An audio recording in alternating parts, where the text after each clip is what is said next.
It was insane because not only was I coming up, I was doing everything. I was on the phone with lawyers every single day trying to figure out, trying to navigate the industry and then trying to figure out like, okay, like how do I get a product to market? And then while I'm talking about how to get a product to market with my lawyers, I'm trying to develop a brand on the other side and then refine a formulation and then talk to formulators, talk to co-packers, try to figure out, who has the best can deals and end deals and where am I getting my honey from, and everything was all over the map, but it was so exciting because it was so new.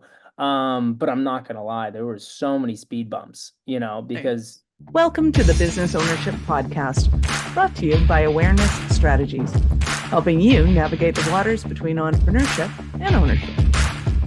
Hey there, peeps. This is Michelle Nedelec, and I'm super excited to have you here today because I'm here with my most amazing guest, Jack. Jack, thank you so much for being here with us today. thank you so much for having me on today. Very excited. Awesome. So give everybody the highlight of who you are and what you do for business. Yeah, so my name is Jack Espy. I am the founder and CEO of Spirited Hive. Spirited Hive is a better for you canned cocktail that is 100% sweetened with organic wildflower honey. Very cool. How did you get into organic beverages as your thing of choice? Yeah, it's actually a very funny kind of founder story. So I was actually in college right before I started this company. I was at USC. My whole background was real estate finance, real estate development, and I was about to accept a job in real estate finance in Los Angeles. And then this little thing called COVID came along, and the job that I was supposed to get right outside of school kind of fell through.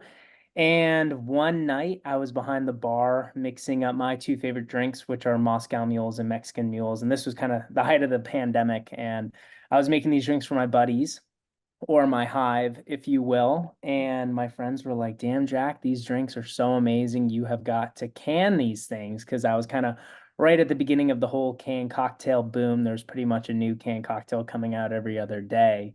And I was like, how hard could it be? How cool would it be to have my own canned cocktail? So we're sitting around the bar thinking about different names for this new drink and new brand I was going to create.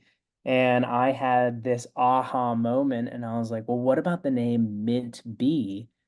And they all pause and look at me and they're like, Jack, that might be the stupidest name I've ever heard of, but why Mint Bee? It doesn't make any sense. And I was like, well, because there's mint and a Moscow mule and Mexican mule, and bee because they're both sweet with honey. And they're like, dude, have you ever made a Moscow mule, Mexican mule before? There's no honey in either of those drinks. So little did I know, I mean, I'm not a mixologist by any means. I just so happened to be the least lazy one there that night to make the drinks for my friends.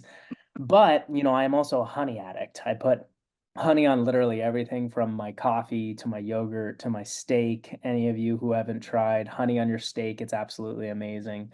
But little did I know there was no honey in these drinks, but I like the idea of a better for you cane cocktail that was sweetened with honey. I'm really big into health and fitness and working out, but I also really keep an eye on what I put into my body. And I think everything's fine in moderation. And, I don't drink all that often, but when I do, I'd rather have something that has better for you ingredients. So I kind of took that approach and kind of created this whole brand. Obviously changed the name from Mint Bee because everyone kind of shut it down. And I came across the name Spirited Hive one day and started with our tequila. And then, people are like, does this work with vodka? Does it work with bourbon? Does it work with gin? So now we have every alcohol base for anyone in your hive, anyone in your friend group. If they like that idea of a better for you cocktail that's sweetened with honey, we got a gin, a bourbon, a vodka, tequila, anyone for any friend in your hive because they all have different flavor preferences. Nice, I love it. So, from a business perspective, how did you go from quote unquote working out of your garage? I mean, you Mhm. can't exactly have a bottling operation out of your No. garage. No, it was very tough. And like I said, I was very naive to this industry, and something that I hit home all the time when I do podcasts is, sometimes it's beautiful to be naive because if I had known all the hoops that I had to jump through to create something, create a brand, but nonetheless in an industry that is very, very tough to navigate, just not even from a legal perspective, but also you're dealing with so many large companies that really own the space. So to be a startup in the beverage alcohol world, let alone the canned cocktail market, which is probably the most saturated market there is within beverage alcohol. Sometimes it's beautiful to be naive because, you go into it with an open mind. But it was very tough, a lot of research, not knowing anything about the industry. Like I said, I had just graduated from college, and the only thing I really knew about was real estate, and I loved real estate. So it was cool, throwing myself into something that was completely unknown to me and just learning as I go, because at the end of the day, I wasn't, following any roadmap. The roadmap I was just creating on my own. So it was a long process, and I'm still learning, new things every single day within this industry. I mean, I started the company 20 years ago, so every day is a learning experience. Oh. So when you're working, like, I can't one fathom Hmm. jumping from you really went into the deep end of the entrepreneurial waters there, because you Hmm. can't really inch your way into that industry. You're either full in or you're not. Hmm. Like, describe to me kind of what your days look like and those early days when it was, I'm assuming you were going from meeting to meeting and door knocking and kind of doing the thing, but what did it actually look like? Oh yeah, it was insane, because not only was I coming up, I was doing everything. I was on the phone with lawyers every single day trying to figure out, trying to navigate the industry, and then trying to figure out, like, okay, like, how do I get a product to market? And then while I'm talking about how to get a product to market with my lawyers, I'm trying to develop a brand on the other side, and then refine a formulation, and then talk to formulators, talk to co-packers, try to figure out, who has the best can deals and end deals, and where am I getting my honey from, and everything was all over the map. But it was so exciting because it was so new. But I'm not gonna lie, there were so many speed bumps, Right. because I was throwing so much spaghetti at a wall trying to figure out what was sticking and what didn't. And in those early days, not a lot was sticking, because I was just trying to figure out the industry. But All it that really. honey and nothing was sticking. Oh, I like that. I like that. Um, but those early days were so interesting, because it really goes to show how naive I really was, and I've learned so much. And I wish there's something to be said, like, all the information I've learned 4 years later, I wish I could have gone back and been like, hey, man, like, steer myself in this direction. But, you learn the most through failure. And I wouldn't be where I am today if it probably wasn't for those failures. So, it's definitely been an amazing experience. But I wish I could have dodged some potholes here and there. We all do. Are there any that you can look back at now and laugh, or is it still too soon? Yeah, no, I mean, because, and I know you have a lot of entrepreneurs and founders on this podcast, and all of them can relate that, those just kind of become chinks in the armor, Mhm. and that armor gets thicker over the days and over the years and whatever it is, decades of building companies, or just building one company. And the potholes in the beginning might have seemed like 100-foot ditch, whereas now that's just like a tiny bump in the road. But I remember one thing back in the beginning, and I've talked about this a good amount, is we were producing a variety pack. And I was looking at the market, and everyone was doing variety packs, from like high noon to long drink. All the big people were doing it. And we were going to create a variety pack that hadn't really been done in the industry, which was a multi-alcohol variety pack. So we were having a tequila, a vodka, and a gin within a variety pack, when most variety packs were either all tequila, all vodka, all bourbon, whatever. And because this industry is very, cyclical, as in, we follow the seasons, and our biggest season is spring and summer, because everyone's out in the water, on the golf course, at the lake, drinking canned cocktails. Not that many people are drinking canned cocktails in the wintertime. So we're trying to race to get this done. And we were pushing it to market, and it was already going to be a little too late. And now I would have processed this and be like, hey, we need to wait until next spring, whereas then I was like, I don't care, let's get it to market. So we were rushing, and we were missing multiple different kind of steps in the process. And one of those steps, which is probably the most crucial step, is just a simple making sure that everything is spelled right on your cartons before it goes to print. And I remember this as if it Yeah. was yesterday. I had just gone back from a business trip, and I landed into New York, and I got a call from my designer saying, hey, we just produced, I think it was like 35,000 cartons of this new variety pack. And I was so excited. I was like, oh, amazing, Scott, like, so excited about this. And he was like, there's one small issue. And I was like, what's the issue? And he was like, we spelled tequila wrong. And I was like, what do you mean we spelled tequila wrong? He's like, we forgot the I. And I was like, so it's spelled tequila? And he's like, yeah. So I'm panicking, freaking out, like trying to figure out if there's any way to kind of solve this mistake or any way around it. And at the end of the day, we kind of figured it out. We used it as, cartons to go out to influencers and, for them to try all the products because it was a perfect way for them to try all of them. We ended up not selling them. Um, but it goes to show like back then I was like, this is the end of the company. Like we just wasted so much money on this. Like, what am I gonna do? Whereas now, we face not issues so much like that because I now read everything like 1,000 times and my whole team knows it. And it's funny, like whenever we get a new carton design or a new packaging in, they'll see me like reading the can or whatever it is, like for hours, just because I want to make sure everything's perfect. But that goes to show, those failures you learn from. And let's say if that hadn't have happened, and that was such a small scale, like 35,000 cartons, like, yes, that's a lot, but for such a small brand, like, for a big brand perspective, that's like nothing. That's like a drop in the bucket. So it's good for those failures to happen early on for you to learn from them, and they don't happen, 2 years from now when it's 100,000 or 300,000 cartons. Um, so those Exactly. kind of chinks in your armor just get bigger and bigger and bigger, and you just learn from them. Nice.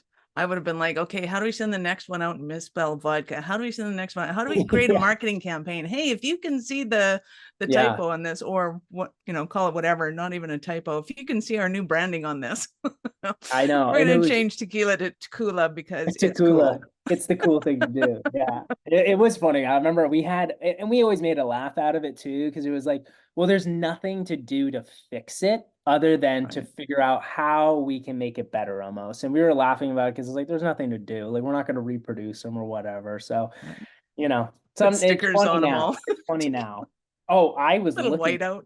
Michelle, I literally looked at I was like, I'll go down to the production facility. I'll grab stickers because it wasn't just on one side. It was on the front, the top, and the right side. So it would have been like I would have spent. I think I did the math. It would have spent. I think I would have spent like a couple hundred hours Hours. stickering.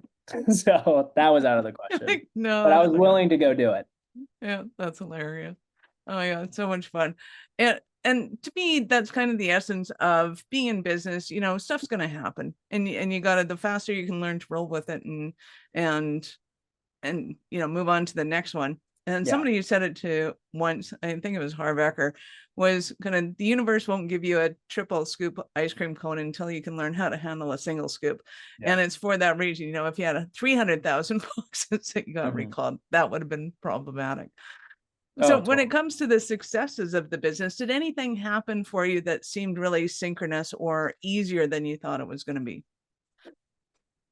Well, well, the thing that really came easy was just the product itself, like working well in market because, we were really one of the first ones to market with trying to become that better for you cane cocktail, focusing really primarily on the ingredients and, using the world's first natural sweetener, which is honey. There's a couple of other companies out there that were using honey, but we were really trying to play into being that better for you cocktail, everything in moderation is okay. Um, and it was there was a lot of reception to that. People loved it. People love our ingredients and they love our product. So it started moving off the shelf. And I remember when I launched a company. It took me about 2 years to kind of figure out what I was doing to get the product to market. So we launched in May of 2022. And I remember doing all the calculations and everything, trying to figure out like, okay, how much product would we need to last us through May, June, July, August, September, and then we would do another production run in September. And I was like, okay, this will be perfect. That product ended up lasting us 3 weeks because everyone loved it. So we sold out immediately, and I was scrambling. It was a good problem to have, but I was scrambling to see how I could get a new production run in and like June or July. But it was cool to see how well received the product was. And we're growing year over year, which is excellent. We're opening up new markets, and it's been super, super exciting for us to continue that growth. And we're trying to go as deep as we can in each market and not go wide because we really want to build that sense of hive community in every market we go into. So we probably don't plan on being, in any more than probably 10 markets for the life of the company, and just really own those markets, because I've seen so many other companies in this industry go as wide as they can and chase purchase orders. And we're doing the exact opposite. You can't grow a company and get those reorders unless you spend, and really not only spend financially, but spending time wise in each market and really getting that target consumer to purchase and then repurchase and then be a lifetime customer. Nice. So two questions, and we can take it either direction. Yeah. One is the market. Like, are you in the boutique liquor stores kind of thing? Mm. Is that your niche? Is it the bars that you're going after? And then on the other side of it, how does that kind of seasonal and having to change the beverages and the marketing create consistency in it? If somebody's going, that raspberry one, I love that raspberry one, I want to keep that forever, and poof, it's no, we don't do that anymore. Yeah. Well, I guess I'll tackle that question first, because that's very, very tough. Because to be a nimble company, like, you always have to be innovating, and that's kind of something that we can do and the big guys can't, because we can make a product very, very easily, get it to market relatively quickly, where with these big brands, they can't do that. They have to do months and months, if not years, of planning to get a new product out there. And we can test it. And it's kind of like a double-edged sword, because we can test it, get it out there, like, boom, like, here, this is the spring and summer new flavor. People could be like, "Oh, I love it so much. Like, are you going to keep it?" And we're like, "Oh, no, that was just a seasonal SKU, so we're not going to create that again." But I think there's something to that as well, where it's like, it's only while supplies last, in a sense, where you were only around for so long. So it kind of creates this demand for the product. And that's what we anticipate doing, kind of, since now we kind of got our ducks in a row. We know what we're doing. It's a well-oiled machine now, that we're going to do seasonal SKUs. We're going to keep our three staples, which is our vodka cranberry, which is our best seller, our Tom Collins, that's a gin, lemon, and juniper berry, and then our Mexican mule, so that's a tequila, ginger, and lime. So we're going to have those three all year round. Then we're going to create a bourbon SKU, and we used to have a bourbon, a part of those staples. But we really saw just a spike in the fall and winter, and then it kind of fell off for the spring and summer. So we're like, okay, let's just make that a seasonal SKU for, fall into winter. And then once that winter SKU sells out, we will have the spring and summer SKU release. So those ones are just kind of just taking each other's off the shelf space. So we always have that extra shelf space just recurring for the seasonal. Um, but it's tough, because we could have a product that does so well, like our tequila pineapple that we had for this summer was doing amazing, and people are like, "Are you going to create a 4-pack of that? Is that staying all year round?" And we're like, "Unfortunately, no. It may come back next summer, or it could be a new flavor. We're working on it. Stay tuned for more." And then your question around on and off premise, on premises bar and restaurants, and then off premises liquor stores. When we launched, we were a little bit higher price, and we adjusted our pricing. We were initially around like $16.99 for a 4-pack. Now we're down to $13.99. And when we launched with $16.99, there's no way to make a true play at being an on-premise product at that price point, because it's too expensive. There's not enough margin for these bar and restaurant owners to really have that product be there. But now, since we're at that $13.99, we are making a bigger play at on-premise, especially within our home state of Tennessee. Um, and then also for Florida as well. We're looking at doing a big on-premise play for there. And then Michigan, Texas. Texas is a Class B state. So what's interesting about Texas is, and I don't know if you know the liquor laws, because they're all so different from state to state, and that's another thing that I've learned so much over the years is I thought all the states were the same, and no, every single state and every single county can be different. But what's Yeah, I was going to interesting, say, how do you not know that in Tennessee? oh yeah, I mean, and Tennessee's then that's a tough. classic of a distillery in the middle of a dry Dry, yeah, dry county. jurisdiction, and like, how does that happen? Yeah, I'll tell you. I mean, the beverage, and it was funny because another thing about me being so naive is I ended up launching Spirited Hive in Tennessee, Tennessee is probably one of the hardest states to not only launch a brand in the beverage alcohol space, but continue to grow a brand, because it's a franchise state, and it also is a independent state, meaning if you, like Michelle, like, let's say you had a liquor license, you could only have 2 liquor stores in the state of Tennessee.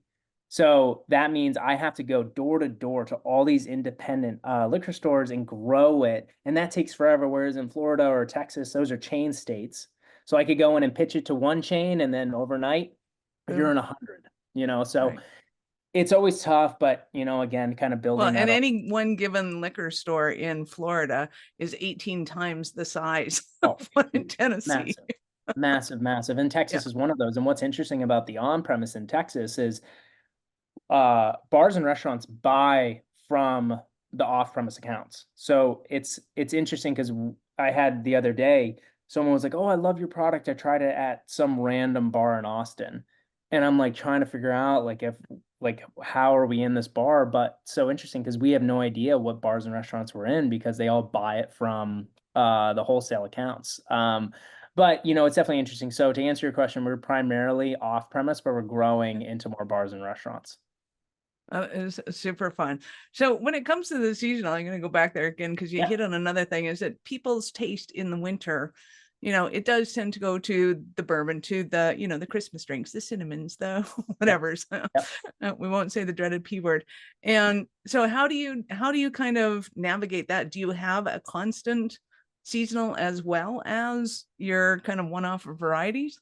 So it's very interesting because this is our first year doing a seasonal SKU for the bourbon. So we had our rosemary and lemon, which was a year-round SKU. Yeah. But like I said, we saw it kind of uptick in the fall and winter. And we are looking at, doing more of a seasonal SKU, either an apple or a cinnamon or like our take an old fashioned. So we're looking at all that right now, and that stuff needs to be going on. This is mainly planning for 2025. We're most likely going to just release our rosemary and lemon this fall again. And then for next year, the next fall, 2025 fall, that's when all that planning starts around, okay, well, which ones are we going to use? Like, what flavors do we want to go for? And that planning process has to happen, like, for a small brand like us, like 6, 7 months out. So it's still a good amount of planning to kind of get that to market. Nice. Uh, I would have so much fun. I'm thinking this has got to be the most epic job ever. It's like, let's think of different kind of cocktails that Yeah. everybody loves. I mean, how hard could that possibly be? But at the same time, tastes are so different. Yeah. Like, how So yeah, it's insane because you navigate that? we'll launch like a product or a new seasonal SKU, and we'll get most people being like, "This is the best thing ever. Like, can you make this in a 4 pack?" And then other people are like, "No, don't create that again. I don't like that." And it's so hard because like at the end of the day, you just need to look at and even on a minute scale, it's like add more pineapple, add more lime, and it's like, okay, well, at the end of the day, like we need to just gather as much information as we can. And if we see like, of 100 samples, 99 are like, hey, add more pineapple, then we'll add more pineapple. But it's always so hard to navigate that process too, because you're never gonna satisfy everyone's taste buds at the end of the day. Well, and there was a local store around here that discovered the same thing because they were a beer company, but they Hmm. had a fruity variety, and all of their the guys going, it's a beer, it has to stay a beer, and all the women started drinking the fruit flavored ones, Yeah. and it was like, oh, there's a market here. So it was like they had to decide to go from the variety packs separate because they were clearly two different. And I think they've Yeah. actually gone back to the variety packs because it was just easier for family pack of you'll have yours and she'll have hers or whatever, to be able to differentiate that, because I don't think in marketing especially you want to polarize your audience Hmm. and and go, hey, if you want just that, we'll give it to you. Would they Yeah. buy more of just that than everybody else does in the variety pack, and create that loyal followers that are just avid um you know advocates of your product. Oh, totally. And that's kind of like what we saw as well with we called it our tropical party pack, but we really saw it as our true hive bundle. For anyone, like I was saying, like pitching the company earlier is, it's for anyone in your hive. If they like the idea of a better for you canned cocktail, your friend that likes tequila, we have one for them, the friend that likes vodka, the friend that likes gin, and the friend that likes bourbon. So when we were launching this tropical party pack, we were like, oh, this is gonna be great. It's gonna be like for the true hive pack for anyone who likes tequila, gin, or vodka. And it did work, but also too, for that independent person going into a liquor store that only likes tequila or only likes vodka. they're not going to buy that because it's like, I only want to buy tequila. And that kind of goes to the point of you can't satisfy everyone. So for our variety packs going forward, we're mainly just going to be focusing on, probably 2 flavors of an 8 pack of vodka or 2 flavors of a tequila for the summer. So that's what we're looking at for next summer. Nice. So when Yeah. it comes to your vision of the company, where do you see it going? How would you like to have it blossom? Yeah, so actually some really exciting stuff has been happening over the past 6 months. So, obviously I'm very focused on building Hive, but I'm also starting another company, which is a sister company to Spirited Hive, which is more, and I can't divulge too much into it because it hasn't launched yet, but it's launching on September 12th, which I'm super excited about. And it's in the health and wellness industry. So think about recovery, think about energy, think about hydration. They will be drinks, and they may or may not have honey. I'm kind of a honey addict, so you can guess it probably has honey.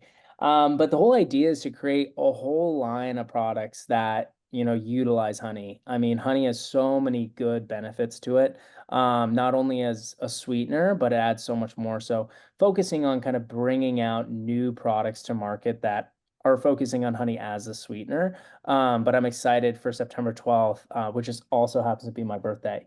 So we'll be launching this new product then. And I think that this product is going to be absolutely amazing and continue to work and build out Hive as well and grow that into more markets. But this new product has legs to hopefully be nationwide since it's not in the beverage alcohol industry.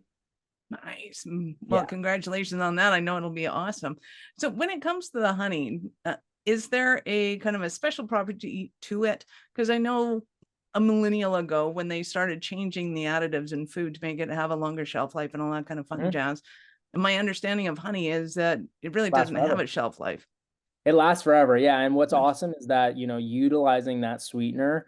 I mean, the biggest thing for me is, it's the world's first natural sweetener and it's an organic sweetener. It's very hard to find true organic sweeteners. And one thing that it was my mission, really the main pillar behind this brand, not only to make an amazing tasting beverage. And the reason why, in my opinion, our beverages taste so good is because we're sweetened with honey. And that's what makes us different. It actually tastes organic, it tastes real. And one thing that I always look at whenever I buy any type of processed drink, food, whatever, I always look at what's the sweetener in it, and then I look at what other ingredients in there. And if I see sucralose, I immediately put that product down because I know that that's synthetically sweetened, and all these brands out there are focused on, 0 calories, 0 carbs, or low calories, low carbs.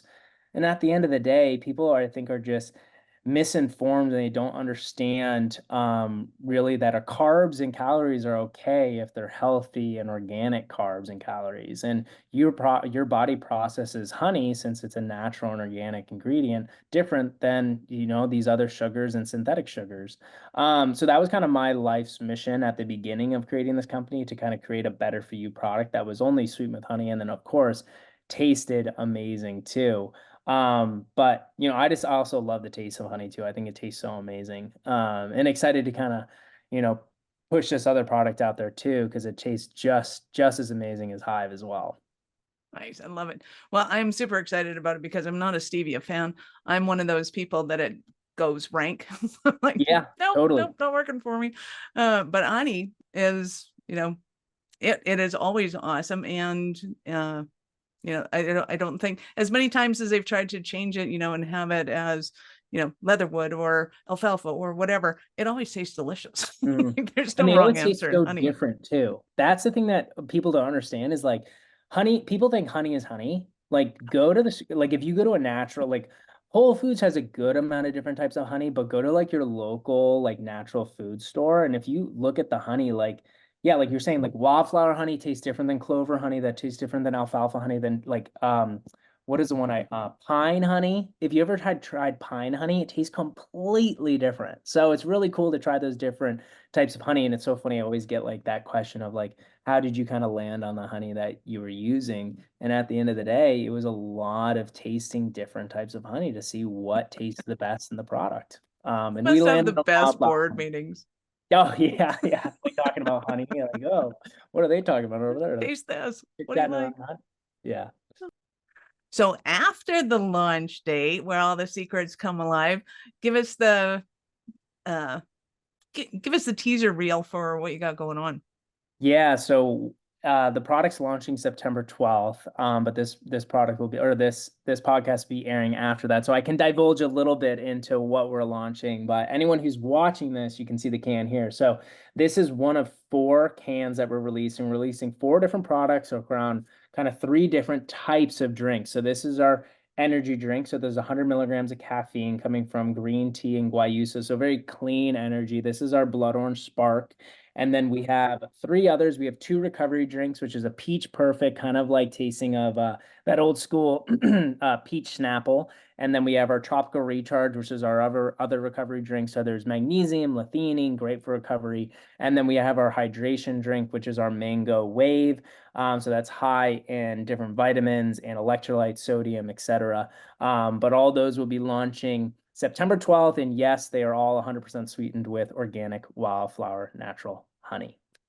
Nice. I love it. That is awesome. We are super excited about that. So peeps, go and check it out because, it's new, it's fun, exciting.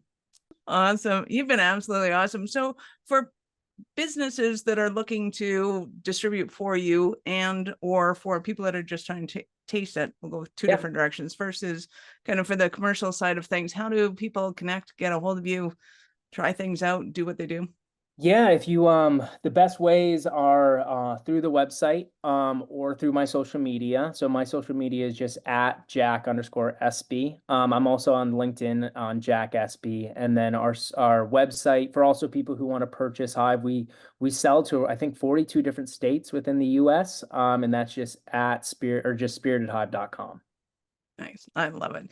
That's awesome. So peeps, we'll of course have all of Jack's links in the show notes. So go ahead and scroll down, open up in a new browser. We're not done yet because I know you're going to get distracted with those. So Jack, you alluded to it, but I get to ask you, at what point in life did you know you're a special kind of crazy enough to think that you could become an entrepreneur? Oh, when I was a kid, I was from creating lemonade stands to creating, random clothing brands in high school. I always knew I was going to be an entrepreneur. And, I think Spirited Hive may be my first legit company, but it's not my last. I'm always going to, create, rinse and repeat. And, it's what keeps me alive, that feeling of, being on the edge. And I know all entrepreneurs and founders feel that same way, but it's an amazing feeling. It makes you feel like you're alive. I love it. You've been absolutely awesome. Any last words for our peeps? I don't think so. I mean, like I said, look out for our seasonal SKUs that are coming out soon. Try Spirited Hive, and we're always creating new things, so stay tuned. Awesome. I love it. Thank you so much for your time, Jack. I appreciate it, and I know how valuable it is. Thank you so much, Michelle. Appreciate it. Awesome. Peeps, this is Michelle Nedelec. Thank you for being here with us today. Be sure to subscribe to the show and share it with your friends. We love helping entrepreneurs grow. Are you running a business over 7 figures but still struggling with technology headaches? Pay attention, you do not want to miss this offer. This podcast episode is brought to you by Awareness Strategies, who is offering a custom-built digital adoption roadmap for anyone running a business over 7 figures who's wanting to grow their business in the next 5 years.